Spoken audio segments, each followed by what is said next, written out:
समोरची व्यक्ती बोलली, त्याचा फार त्रास झालाय. परिस्थितीला सामोरं कसं जावं हे कळत नाहीये ना तुला?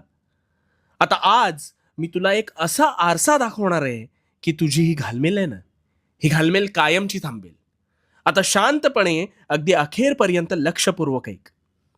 तू जिथे कुठे आहेस, ह्या जगात ह्याच क्षणाला कुणीतरी खूप खुश असेल, कुणी दुःखी असेल, कुणाचे पोट भरत नसेल, तर कुणी ऐशोआरामात जगत असेल. कुणीतरी जन्माला येत असेल, तर कुणी मृत्यू पावत असेल. ह्या परिस्थितीत तू काही बदल करू शकतोस का रे? नाही ना? कारण हा ज्याचा त्याचा प्रश्न आहे, नाही का? मग कोणीतरी तुला बोललं आणि मग तू तेच मनात गिरवणं, ह्याने तुझे प्रश्न सुटणार आहेत का? त्याने समोरच्याला काहीच फरक पडणार नाही. त्याने परिस्थिती बदलणार नाही. मग